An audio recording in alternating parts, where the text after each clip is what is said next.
ഒന്നമ്മയ്ക്ക് കൊടുത്തേക്കാം. പിന്നെ ഇതിനകത്ത് ഒരു കാര്യമുണ്ട്, നമ്മൾ എയർ ഹോൾ ഇടണ്ട, air through and through pass ചെയ്തോളും, നല്ലൊരു കമ്പോസ്റ്റ് റെഡിയായി കിട്ടുകയും ചെയ്യും. സോ ഇതാണ് എൻ്റെ കരിയില കമ്പോസ്റ്റിൻ്റെ മോഡേൺ വേർഷൻ. നമുക്കിത് ക്ലിയറായിട്ട് കാണുകയും ചെയ്യാം. ഡേ ബൈ ഡേ എങ്ങനെയാണ് എന്താണ് പ്രോസസ്സ് നടക്കുന്നതെന്ന് നമുക്ക് അറിയാനും പറ്റും. സോ ഇങ്ങനെ ആർക്കും ചെയ്യാം. ഇപ്പോൾ സൂപ്പർ വേനലാണ്, ഭയങ്കര ചൂടാണ്, നമുക്ക് വെളിയിലോട്ട് ഇറങ്ങാൻ പറ്റില്ല. പക്ഷേ അതിൻ്റെ കൂടെ നമുക്കൊരു അഡ്വാൻറ്റേജ് ഉണ്ട്, നമ്മുടെ ചെടികളെല്ലാം ഇല കൊഴിച്ച് തുടങ്ങി. അപ്പോൾ ഈ കിട്ടുന്ന കരികളെല്ലാം നമുക്ക് സൂക്ഷിച്ച് വെച്ച് കഴിഞ്ഞാലേ നമുക്കൊരു നല്ല കമ്പോസ്റ്റായിട്ട് ഉപയോഗിക്കാൻ പറ്റും. അപ്പം ഞങ്ങളുടെ ഇവിടെ തൂത്തുവാരുന്ന കരിയിലകളെല്ലാം ഞാൻ ഓരോ ചാക്കിലാക്കി കെട്ടി വയ്ക്കും. പിന്നെ അതിൻ്റെ കൂടെ അത് കമ്പോസ്റ്റ് ആക്കാനുള്ള 1-2 സാധനങ്ങളും കൂടെ ആഡ് ചെയ്യാറുണ്ട്. അപ്പോൾ ഇന്ന് എനിക്കൊരു വേറെ പാത്രം കിട്ടി, അതായത് ഇതെന്താണെന്ന് വെച്ച് കഴിഞ്ഞാൽ, നമ്മളിവിടെ ഒരു വള്ളിച്ചെടി ഉണ്ടായിരുന്നു, വള്ളി റോസ, അത് കയറ്റി വിട്ടിരുന്ന ഒരു മെഷാണ്. അപ്പോൾ ഇപ്പോൾ ആ റോസ പോയി, അതിനെ ഇങ്ങനെ വെറുതെ നമ്മൾ വെളിയിലെടുത്തിരിക്കുക. അപ്പം ഞാൻ വിചാരിച്ചു ഇതിനകത്തും കൂടെ നമുക്ക് കുറച്ച് കരിയില കമ്പോസ്റ്റ് ഉണ്ടാക്കി വെക്കാം. സോ നമ്മുടെ കരിയില കമ്പോസ്റ്റ് ഉണ്ടാക്കാനുള്ള സകല സാധനങ്ങൾ ഇതാണ്ടേ. ഇത് നമ്മുടെ പുല്ല് വെട്ടിയത്, ഇത് ചാരം, ഇത് കരിയില, ഇത് മെഷ്. ഇനി ഈ മെഷിന് എല്ലായിടും ഹോളാണ്, സകല സൈഡിലും ഹോളുകളാണ്. അപ്പം നമ്മൾ ഇടുന്ന സാധനങ്ങൾ താഴേക്ക് പോകാതിരിക്കാൻ ഞാൻ ഇങ്ങനൊരു പാത്രം എടുത്തു. ഇത് നമ്മുടെ ചെടിച്ചട്ടിയുടെ അടി വയ്ക്കുന്ന ഒരു പാത്രമാണ്. അപ്പോൾ ഇതെടുത്തിട്ട് അതിൻ്റെ മുകളിലേക്ക് നമുക്ക് ഇതങ്ങ് വെച്ച് കൊടുക്കാം. യെസ്, ഇത് ഒരു തുള്ളി പോലും താഴെ പോകില്ല. അടിയിലെ ഈ പാത്രം ഇരിക്കുന്നതുകൊണ്ട് നമ്മളിടുന്ന സാധനങ്ങളെല്ലാം ഇവിടെ തന്നെ കിടക്കും. അപ്പോൾ ഇനി 1 by 1 ആയിട്ട് നമുക്ക് കമ്പോസ്റ്റിനുള്ള സാധനങ്ങൾ ഇട്ട് കൊടുക്കാം. ആദ്യമേ തന്നെ നമ്മൾ എടുത്തു വെച്ചിരിക്കുന്ന കരിയില, ഇപ്പോൾ വേനൽ സീസൺ ആയതുകൊണ്ട് ഇഷ്ടം പോലെ കരിയിലകളുണ്ടല്ലോ, നേരെ താഴേക്കിടുക.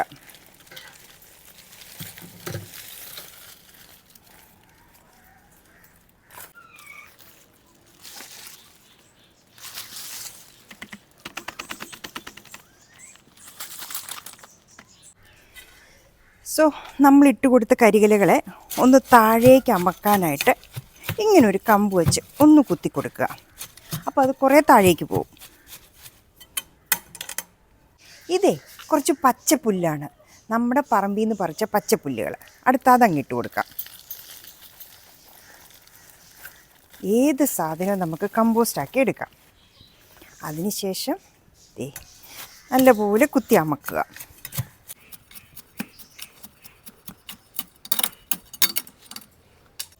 അടുത്തത് നമ്മുടെ പുല്ല് വെട്ടിയിട്ട് നമ്മൾ ബാക്കി വെച്ചിരുന്ന പുല്ലുകളാണ്. ഇതെല്ലാം ഉണങ്ങി പകുതി വഴിക്കായി നിൽക്കുകയാണ്. ഇതൊന്നും നമ്മൾ വെറുതെ കളയില്ല, അടുത്താതിടാം. ഏതിട്ടാലുമേ നമ്മൾ ഈ പുട്ടിനൊക്കെ കുത്തുന്ന പോലെ ഇങ്ങനൊന്ന് കുത്തി കൊടുക്കണം. അപ്പോൾ ഇത് നേരെ താഴേക്ക് പൊക്കോളും.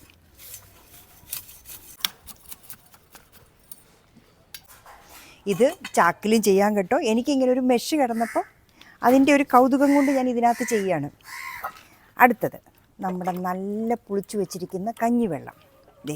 നല്ല പുളിയുള്ള കഞ്ഞിവെള്ളമാണിത്. ഇത് 2-3 ദിവസമായതാട്ടോ. അപ്പം 1 കപ്പങ്ങ് ഒഴിച്ചു കൊടുക്കുക. ഇത് അത്യാവശ്യമാണ്. ഇതോ മോരോ അങ്ങനെ എന്തെങ്കിലും വേണം, കാരണം ഇതിനകത്തെ കീടാണുക്കളൊക്കെ വർക്ക് ചെയ്യാനായിട്ട് ഇങ്ങനെ പുളിച്ച എന്തെങ്കിലും ഒരു മീഡിയം വേണം. അടുത്തതായിട്ടേ ഞാൻ ഇട്ട് കൊടുക്കുന്നത് നമ്മുടെ ചാരമാണ്. ചാരം നമ്മൾ ഒന്നും കളയാറില്ല, ചാക്കി കെട്ടി സൂക്ഷിച്ച് വയ്ക്കും.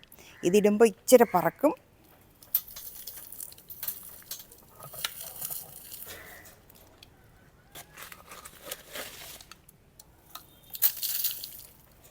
ഇനി നമുക്ക് കരിയില.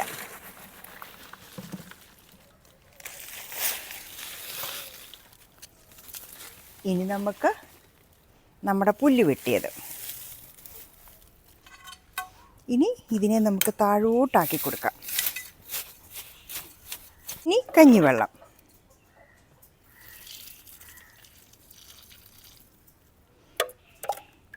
കഞ്ഞിവെള്ളം എന്നുള്ള ഒരു മീഡിയം അല്ലെങ്കിൽ ഏതെങ്കിലും ലിക്വിഡ്, അത് ഫെർമെൻറ്റഡ് പുളിച്ചത് അത്യാവശ്യമാണ്. സോ ഈ പ്രോസസ്സ് നമ്മൾ കണ്ടിന്യൂ ചെയ്യുക. ഇത് നിറയുന്നവരെ അപ്പോൾ കാണാം എങ്ങനെയാണെന്ന്.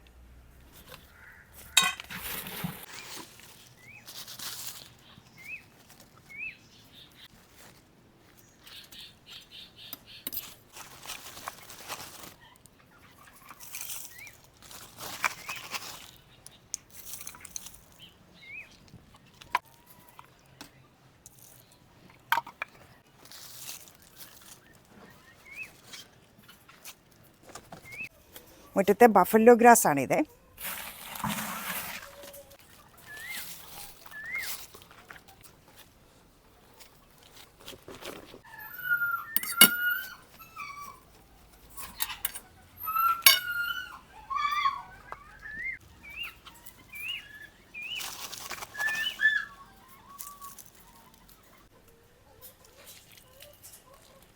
ഇപ്പം നടുക്കോട്ട് ഒഴിച്ചാൽ മതി. അങ്ങനെ ആകുമ്പോൾ താഴോട്ട് പോവുകയില്ല.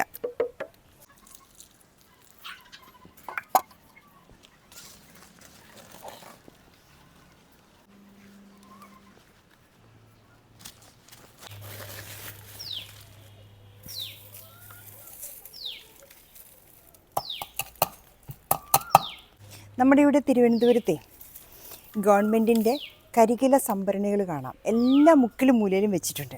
കരികില കൊണ്ടുപോയി ഇങ്ങനെ ഇടാനായിട്ട്. ഇതുപോലെ തന്നെയാണ്, സെയിം മെക്കാനിസമാണ് അവിടെ ആക്ട് ചെയ്യുന്നത്. പക്ഷേ അവർക്ക് കഞ്ഞിവെള്ളവും ചാരവും ഒന്നുമില്ല, കരികില മാത്രം അതിനകത്തിട്ട് വയ്ക്കും. വലിയ വലിയ മെഷ് ബോക്സുകളാണ് അവരുണ്ടാക്കി വെച്ചിരിക്കുന്നത്. ഇനി നമുക്ക് നമ്മുടെ കഞ്ഞിവെള്ളം മുഴുവനായിട്ടങ്ങ് ഒഴിക്കാം. അതിനുശേഷം ഏറ്റവും ടോപ്പിലായിട്ട്